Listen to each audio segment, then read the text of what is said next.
So, leo nataka tuongelee aina ya wateja wanaokuja kwenye Airbnb. Na aina hii ya wateja itakusaidia wewe kuweza kujua location ya nyumba yako iwe wapi, lakini pia ni amenities gani inabidi uziweke so that your guest akiona tu nyumba yako anajua this is the house for me. Kuna aina ya 4 mpaka 5, but I'll discuss basically 4 kwa sababu hiyo ya 5 it's a mix of all this. Aina ya kwanza ya mteja ni mteja ambaye ni tourist, amekuja individually au wako couple. So let's talk about a couple for fun. So this is a couple wamekuja, they've just swipe. We're picking Zanzibar, we're picking Kilimanjaro, we're picking Arusha, you know. So these are the destination places kubwa sana kwa hapa Tanzania. So this kind of guest anafikiria kwamba akija ata relax, anafikiria vitu kama jacuzzi, anafikiria vitu kama a place akute labda una exciting things like a garden, una vitu kama a pool, a grilling area pale anaweza ka grill kwa ajili ya mpenzi wake, you know, those kind of fun activities. The place itself inakuwa picturesque kwa ajili ya yeye kuweza kupiga picha. We were in Zanzibar, we were in Arusha, we were, you know, all those travel things that you do where you have to post on status, on story, those kind of things. So they're looking for cute interiors, a nice place, and for them, basically, cheap place is not something for them. So a couple, or 2 people, or 1 person, just a solo tourist. Second kind of clients, the group tourists. So this kind of group tourists, they basically enjoy by doing activities together.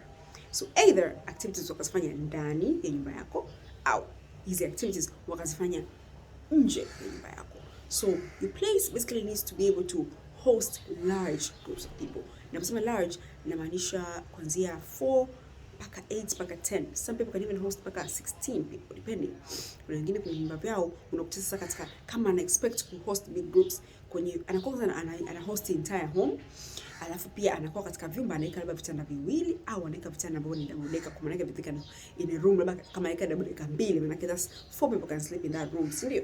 So also the dining area inakuwa ni kubwa, the kitchen pia inakuwa ni kubwa kwa ajili kama if everyone is trying to cook together and need the cooking labda a collaborative meal na vitu kama hivyo. Lakini pia mtu kama huyo anakuwa anaweka activities extra, labda anaweza kuwa na manager ambaye ana gari au ana driver au ana tour guide pale station, ambaye anaweza ka move around the city kuonyesha hapa ni hapa, sijui hapa ni sijui Askari Monument, sijui hapa ni sijui Kariakoo.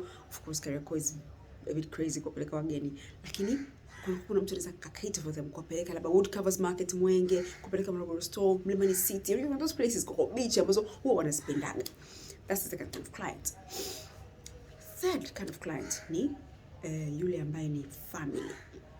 Family can be a mom and a dad na mtoto wao au watoto wawili, lakini pia it also includes pets. Wenzetu they treat animals like children, so you have to be cautious of that. So this kind of group is very sensitive on amenities kwa ajili ya the little ones, their kids and their puppies and their pets. Yes, you need to understand their culture. Culture ya hawa watu, they really love their pets. So make sure your place incorporates things like high chair kwa ajili ya watoto, baby crib, una recommendation ya Nanny, una vitu kama nini, kama una pool kuna uzio, kuna kingo kwenye pool, kama una stairs kuna stairs ambazo ni ndefu ambazo zimekingwa kote so that mtoto asiweze kuanguka. So all these things kwenye Airbnb, wakati hata booking.com, hata TripAdvisor, wakati unaingia your house utaona ina check you have this. Kuna family itineraries, kuna vitu kama game boards. Actually even big groups pia they need these indoor games, you game board, game console na vitu kama hivyo. This is the third type of group. The fourth type of group, hii ni corporate, and hawa ni watu ambao they are basically coming here for their conferences, kwa ajili ya business meetings. Amekuwa hired kama a consultant, anakuja kwa ajili ya training kwenye maofisi makubwa haya, sijui telco, breweries, whatever. So they come, they stay for a week, for 3 months, anafanya training ya watu, ana attend conference, anafanya whatever they needed to do as a professional. So they basically not spend so much time in your place, and they're not really on a budget, but wanalipiwa na ofisi kwanza mara nyingi, kwa hiyo tayari ana pesa yake, lakini they will not spend so much time in your place. Lakini ideally they expect your place to incorporate things like having a backup power, kwa sababu hata usiku anaweza kaamka anafanya kazi so that tomorrow morning akafanya presentation or something. They need a workstation, they need super reliable electricity.